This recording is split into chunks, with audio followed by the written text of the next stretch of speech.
नमस्कार, स्वागत है आपका वैन इंटरनेशनल न्यूज़ एजेंसी में। मैं हेमंत शर्मा कुरुक्षेत्र के पावन ब्रह्म सरोवर से आपका स्वागत करता हूं। और आज की इस खास पेशकश में हमारे साथ जुड़े हैं मुनिषी स्वामी श्री ज्ञानानंद जी महाराज। महाराज जी, स्वागत है आपका बहुत बहुत।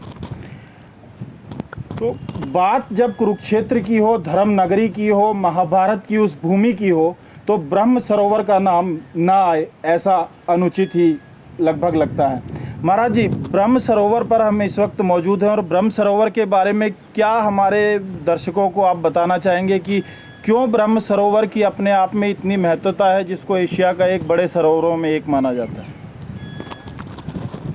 जी हाँ, ये बिल्कुल सत्य है कि वर्तमान स्वरूप में जब हम देखते हैं तो ब्रह्म सरोवर केवल भारत नहीं, समूचे एशिया के प्रमुख सरोवरों में माना जाता है और कहीं कहीं इसकी गणना एशिया के सर्व प्रमुख सरोवर के रूप में भी ली जाती है। तो जहाँ तक दोनों पक्ष इसके हैं कि एक तो ब्रह्म सरोवर से जुड़ी पौराणिकता में ये सरोवर वास्तव में दीर्घकाल से कब से है इसकी समय अवधि तो निश्चित नहीं है, लेकिन पूर्व में ये पूरा एक वन क्षेत्र समंत पंचक वन के नाम से ब्रह्मा जी ने यहाँ तप किया। ब्रह्मा जी की उत्तर वेदी यहाँ स्थापित हुई और उसके बाद उन्हीं के भाव से ही ये जो सरोवर का प्रागट्य हुआ वो ब्रह्म सरोवर के नाम से आज तक भी एक आस्था बना हुआ है। और उसके साथ साथ ही इस सरोवर की दिव्यताएं स्वयं भगवान कृष्ण यहाँ जब सूर्य ग्रहण उस समय लगा, द्वारका से आकर के स्वयं यहाँ स्नान करने के लिए आए, ब्रजवासियों को यहाँ आमंत्रित किया, द्वारका वासियों को साथ लेकर के आए और विश्व को स्वयं जताया, क्योंकि हमें लगता है कि भगवान स्वयं आते हैं इस धरा पर वो पौराणिक परंपराओं का सम्मान करने और जन जन में उनका एक सम्मानित स्थान बना रहे वो करने के लिए। और इसीलिए वो स्वयं भी आए। कहीं ना कहीं हमारे दशों गुरु भी समय समय पर आए और हमारे ऋषि महर्षि उनकी तपास्थली ये रही। और वर्तमान स्वरूप में जब हम देखते हैं तो भारत के पूर्व गृह मंत्री गुलजारी लाल नंदा जी, जो कुछ समय के लिए अल्पकाल के लिए प्रधानमंत्री भी रहे देश में, तो उनकी बहुत बड़ी देन है यहाँ कुरुक्षेत्र के इस नए स्वरूप में, ब्रह्म सरोवर के इस नए स्वरूप में। और उसके पश्चात यहाँ हम जब देखते हैं वर्तमान में यहाँ जिस ढंग से अंतर्राष्ट्रीय गीता महोत्सव प्रारंभ हुआ, 2 वर्ष पूर्व यहाँ ब्रह्म सरोवर के जल को प्रवाहमान जल के रूप में लिया गया ताकि जल एक स्थान पे खड़ा रहता है तो कहीं ना कहीं गंदगी और दुर्गंध आने लगती है। तो 2 वर्ष पूर्व वर्तमान सरकार ने इसे प्रवाहमान जल के स्वरूप में भी लिया। और इस रूप में जब हम देखते हैं यहाँ स्वयं ब्रह्मा जी ने भगवान शिव की स्थापना की, सर्वेश्वर महादेव आज भी यहाँ विराजमान हैं। ब्रह्म सरोवर के निकट ही सन्निहित सरोवर है, सूर्य उपासना का एक मुख्य केंद्र यहाँ माना जाता है पूरे देश में, पूरे विश्व में। और ऐसी ढेरों दिव्यताएं इस ब्रह्म सरोवर के साथ जुड़ी हैं। और आज जब हम चारों ओर दृष्टि घुमाते हैं तो जब ये जल का सहज सा हिलोर लेता हुआ प्रवाह और चारों ओर कहीं महाभारत काल के बने दिव्य दृश्य, कहीं ये अलग अलग सी कुटीर का दृश्य, ये वास्तव में बहुत अद्भुत लगता है। पर्यटकों को, श्रद्धालुओं को स्वाभाविक ही अपनी ओर आकर्षित करता है वर्तमान का जो ब्रह्म सरोवर का स्वरूप है। जी, बहुत खूब जो आपने इसकी ब्रह्म सरोवर की महिमा एक बताई। ब्रह्म सरोवर स्वामी जी देश के साथ साथ विदेशों में भी उतना ही प्रचलित है और हम हर साल देखते हैं कि विदेशी भी उतना ही यहाँ पर आना चाहते हैं। पिंडदान का यहाँ पर कितना और क्या महत्व है? काफ़ी लोगों को देखा गया है कि पिंडदान करने के लिए भी इस खास ब्रह्म सरोवर का रुख करते हैं। निस्संदेह यहाँ पौराणिक काल से, वैसे तो यहाँ कुरुक्षेत्र जिला में ही पास में एक नगरी है पिहोवा जी।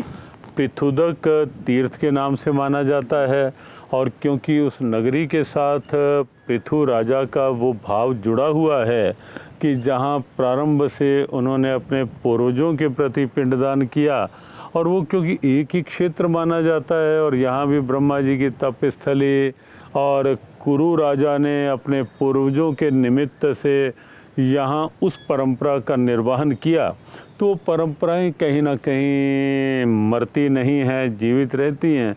और आज भी वो परंपरा लाखों नहीं करोड़ों करोड़ों श्रद्धालुओं के हृदय में, वो देश में हो विदेश में हो, आज भी वो परंपरा जीवित है। और उसी परंपरा का निर्वहन करने के लिए यहाँ विदेशों से भी श्रद्धालुगण आते हैं। तो महाराज जी, इसी पवित्र ब्रह्म सरोवर पर एक सालाना वार्षिकोत्सव कहें या एक बड़ा मेला कहें, वो लगाया जाता है। गीता जयंती के रूप में उसको मनाया जाता है। तो गीता जयंती का इस पवित्र ब्रह्म सरोवर पर अपने आप में क्या महत्व है, और किस तरीके से आप देखते हैं पिछले कुछ सालों में किस तरह गीता जयंती महोत्सव ने एक अंतर्राष्ट्रीय ख्याति प्राप्त कर ली? वस्तुतः कुरुक्षेत्र क्योंकि गीता की अवतरण स्थली है, संयोग से कहें या किसी निमित्त से कहें, कुरुक्षेत्र की पहचान जो पूरे विश्व में बन गई, वो Kurukshetra the land of Mahabharata के रूप में बनी। लेकिन जब से पिछले 5 वर्षों से ये अंतर्राष्ट्रीय गीता महोत्सव यहाँ प्रारंभ हुआ, और ये आह्वान एक किया गया कि अब विश्व को महाभारत की आवश्यकता नहीं है, अब विश्व को आवश्यकता है महाभारत में से जो उद्घोषित शांति का एक संदेश, शांति का गीत भगवत गीता की, क्योंकि इस समय विश्व संघर्षों से, और संघर्षों में भी अनेक रूप, कहीं आतंक है, कहीं अनाचार है, कहीं लूट मार है, कहीं भ्रष्टाचार है, ये जो सब स्वरूप ये कहीं ना कहीं महाभारत के ही हैं।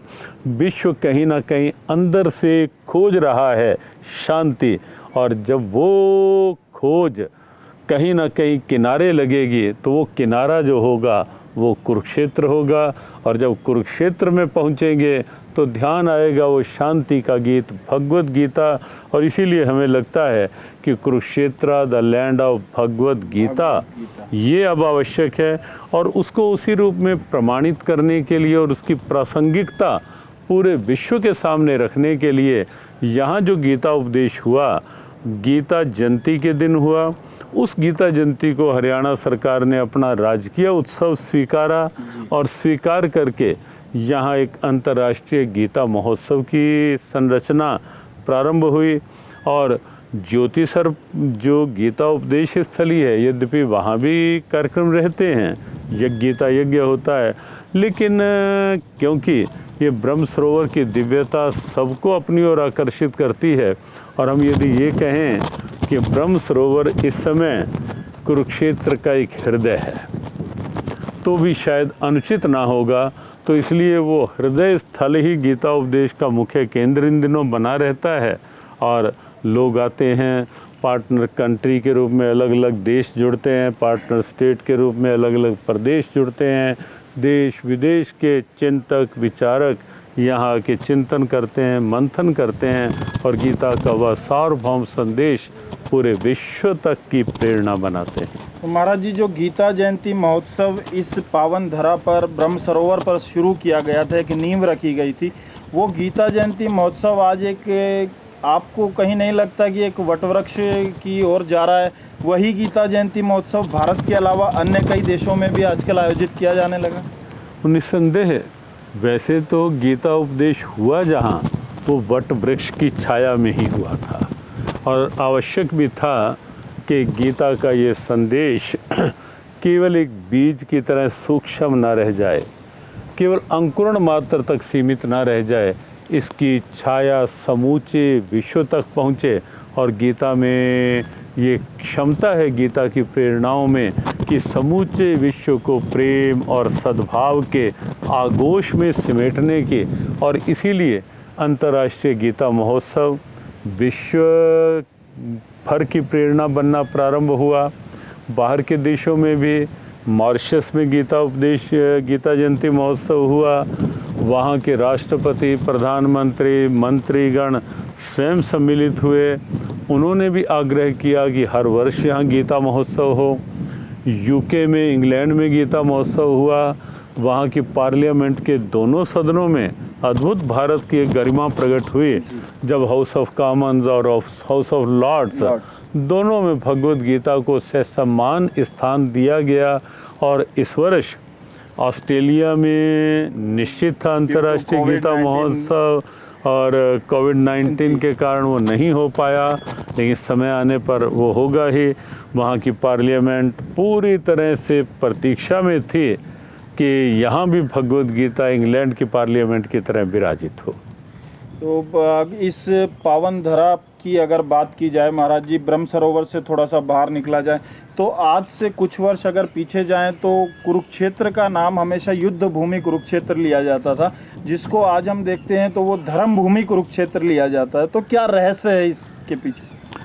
वस्तुतः गीता को ही आप खोलेंगे तो भगवद गीता का प्रथम श्लोक, प्रथम शब्द जो है वो धर्म क्षेत्रे कुरुक्षेत्रे है। कुरुक्षेत्र प्रारंभ से धर्म की ही स्थली रही है। ब्रह्मा जी की उत्तर वेदी कहें, कुबेर की राजधानी कहें, हर्षवर्धन की राजधानी कहें, राजा कुरु के तप की स्थली कहें, और तप के द्वारा उन्होंने इस ढंग के वरदान प्राप्त कर लिए कि यहाँ जो मृत्यु को प्राप्त होगा वो निश्चित रूप से मोक्ष पद को प्राप्त करेगा। उपनिषदों में हमारे कुरुक्षेत्र को देवों की यजन स्थली कहा गया, तपा स्थली कहा गया कुरुक्षेत्र को। तो ऐसे ढेरों प्रसंग हैं कि कुरुक्षेत्र धर्म क्षेत्र है। और वस्तुतः जो युद्ध भी यहाँ हुआ वो युद्ध भी धर्म युद्ध ही था। अधर्म पर धर्म की विजय का युद्ध था, और इसलिए धर्म क्षेत्र ही उसके लिए उपयुक्त था। युद्ध भूमि तो बाद में जानी गई, लेकिन जैसे जैसे अब गीता के उपदेशों का प्रकटीकरण हो रहा है, फिर से लोग समझ पा रहे हैं कि ये गीता की स्थली है, ये धर्म की स्थली है। ये बहुत अच्छी व्याख्या की आपने एक सरल शब्दों में जो हमारे दर्शकों को समझ आएगी। और महाराज जी, इस भूमि से बाहर अगर कुरुक्षेत्र की बात की जाए तो किस तरीके से आप हमारे नेशनल या इंटरनेशनल व्यूवर्स जो हमें सुनेंगे या सुन रहे हैं उनको आप बताना चाहेंगे कि कुरुक्षेत्र की महिमा, ब्रह्म सरोवर की महिमा तो सभी ने जान ली, कुरुक्षेत्र की महिमा का बखान कैसे किया है? देखो, कुरुक्षेत्र हमने पूर्व में संकेत किया कि प्रायः कुरुक्षेत्र को केवल एक महाभारत के रूप में जाना जाएगा, लेकिन वास्तविक तथ्य जो इसके पीछे हैं कि कुरुक्षेत्र का इतिहास केवल महाभारत काल का इतिहास नहीं है। कुरुक्षेत्र का इतिहास तो ब्रह्मा जी से जुड़ा है। कुरुक्षेत्र का इतिहास पांडवों से फिर जुड़ा। पांडवों ने यहाँ भगवान शिव की स्थापना की। स्थानेश्वर महादेव, जिसे एक विशेष क्षेत्र का नाम थानेसर भी पड़ा। यहाँ हमारे 51 शक्तिपीठों में से एक शक्तिपीठ है कुरुक्षेत्र में, भद्रकाली शक्तिपीठ के नाम से। और वेदों की कुछ ऋचाओं की रचना यहाँ हुई। सरस्वती जी का प्रवाह यहीं से आगे प्रवाहमान होता था। तो ऐसे ढेरों उदाहरण, ढेरों प्रमाण हैं कि कुरुक्षेत्र वास्तव में धर्म भूमि है। और सीधा सीधा प्रमाण ये कि भगवान कृष्ण ने कुरुक्षेत्र को ही चुना, अपना वह ज्ञान अर्जुन के निमित्त समूची मानवता को देने के लिए, जो ज्ञान विश्व भर के चिंतकों, विचारकों की एक वास्तविक प्रेरणा बना। एक चीज़ महाराज जी हमेशा सुनने में आती है, जैसे हम अदर स्टेट्स में जाते हैं, गोवा में जाते हैं या अदर कंट्री में जाए, रशिया में जाएं, तो उनकी अपनी अपनी खासियत है। कुरुक्षेत्र के बारे में एक चीज़ सुनने को आती है कि अगर आप यहाँ 1 साल रह जाएंगे तो इतने मंदिर हैं यहाँ पर, इतनी संख्या है कि मथुरा, वृंदावन या और जो अन्य धर्म नगरियाँ हैं वहाँ पर नहीं है। तो आपके श्रीमुख से ये जानना चाहेंगे कि इस बात में कितनी सच्चाई? देखो, कुरुक्षेत्र में महाभारत युद्ध जो हुआ वो महाभारत युद्ध 48 कोस में हुआ जी। और 48 कोस का आप अनुमान लगा सकते हैं, बहुत बड़ा क्षेत्र, अर्थात 144 किलोमीटर का क्षेत्र है। और 144 किलोमीटर में अलग अलग स्थानों में अलग अलग घटनाएं व्याप्त हुई। और इस समय वर्तमान में पिछले लगभग 4 वर्ष से जो एक प्रेरित किया गया कि क्यों नहीं उन सब स्थानों को उनका जीर्णोद्धार करके उनको प्रकट रूप दिया जाए। बहुत से गांव हैं जहां आज भी महाभारत काल के उन संस्मरणों को लेकर कई मेले भरते हैं, लेकिन स्थान लुप्त होते चले गए।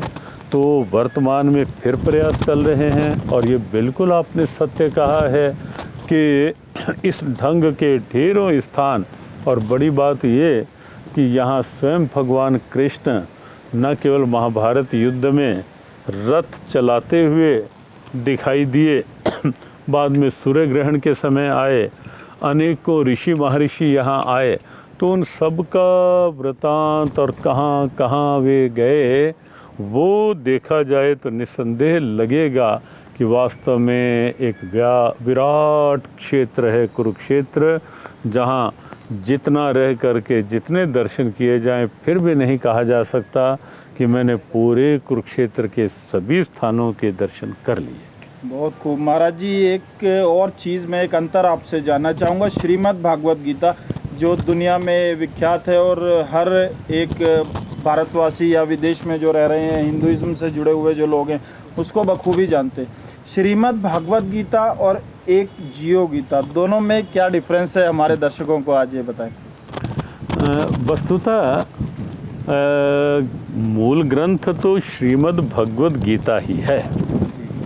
जियो गीता केवल एक सद्भावनापूर्ण प्रेरणा है, एक आह्वान है जियो गीता कि जियो गीता के संग, गीता के अनुसार जियो, गीता के साथ जियो। वो केवल एक प्रेरणा है, अलग से गीता नहीं है जी। गीता का की विशेष यही एक भ्रम है लोगों में जो आपके श्रीमुख से आज दूर। देखो गीता को लेके तो हम एक बात बहुत स्पष्ट कहते हैं कि विश्व भर के साहित्य के अनेक जो पुस्तकें, अनेक शास्त्र, उनके कहीं ना कहीं आप देखेंगे संशोधित संस्करण जी, संवर्धित संस्करण, रिवाइज्ड एंड एनलार्ज्ड एडिशन।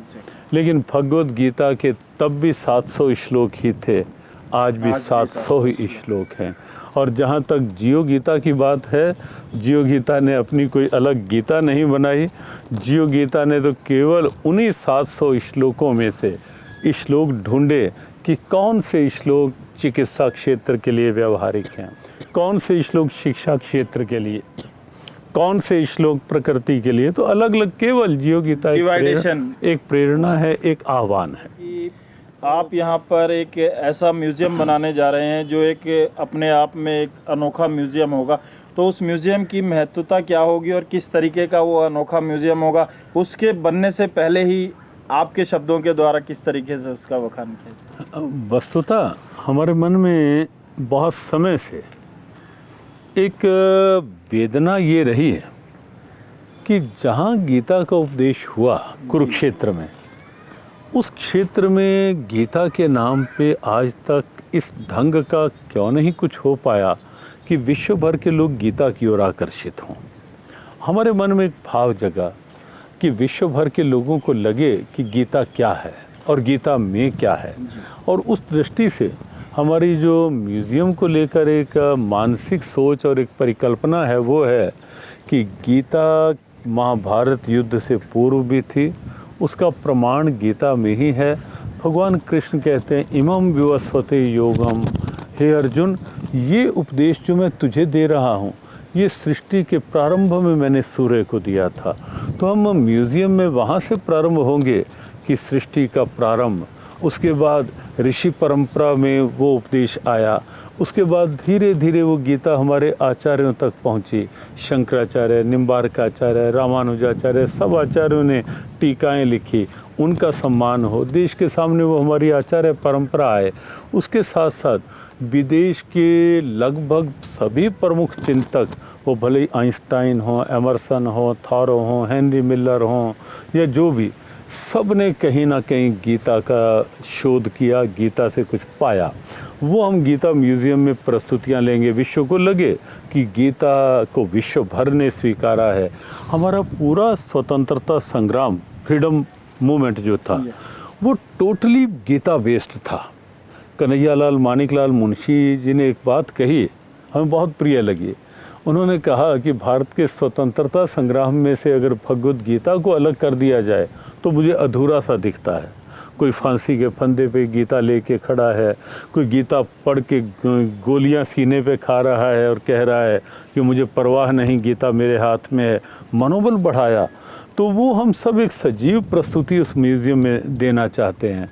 उसके अतिरिक्त हम उस म्यूज़ियम में अलग अलग महापुरुषों ने जो शोध किए, जो पांडुलिपियाँ देश भर में कहीं रखी हुई हैं और कहीं ना कहीं डंप हो रही हैं, वो हम झोली फैलानी पड़ी तो हम सबके आगे झोली भी फैलाएंगे कि आप दुर्लभ गीता जो हैं वो हमारी झोली में डालो। हम आपके नाम सहित उसको पूरा सम्मान देंगे ताकि गीता की वो दिव्यता सुरक्षित रहे। और पांडुलिपियाँ होंगी, दुर्लभ गीता, किसी ने अपने खून से गीता लिखी, उनसे लेके उनके नाम सहित, किसी ने बुरादे से, किसी ने स्वर्ण के अक्षरों में, तो हम म्यूज़ियम में वो सब कुछ इस ढंग से लेंगे कि लोगों का स्वाभाविक विश्व भर के जो आएँ उन्हें लगे कि गीता के प्रति क्या है, गीता देखने के लिए वहाँ जाना है। तो महाराज जी, कितने बड़े क्षेत्रफल में ये म्यूज़ियम होगा और कब तक इसके आरंभ होने का अनुमान है? वस्तुतः 9 एकड़ जगह उसके लिए हरियाणा सरकार ने ही आवंटित की संस्था को, और केवल इस दृष्टि से कि कुरुक्षेत्र गीता के नाम से है, तो गीता का एक ऐसा केंद्र बने जो ऑनलाइन कोई जानना चाहे गीता के, तो या कोई यहाँ आके कुछ दिन गीता का अध्ययन करना चाहे तो शोध करना चाहे, कभी नेचर से जुड़े लोग आएँ, कभी चिकित्सा से जुड़े लोग आएँ, विश्व भर के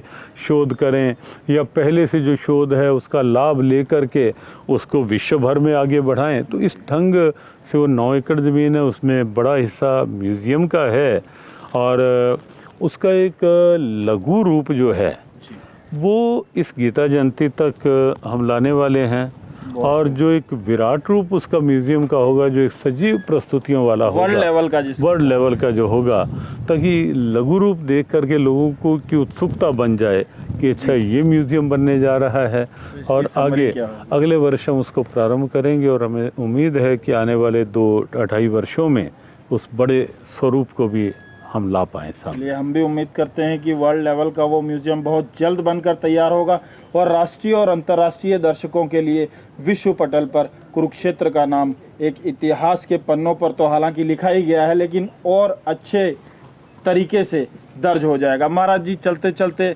कुरुक्षेत्र की इस पावन भूमि से हमारे दर्शकों के लिए आपका कोई संदेश या कोई उपदेश? हाँ, निश्चित रूप से हम एक बात कहना चाहेंगे सबसे कि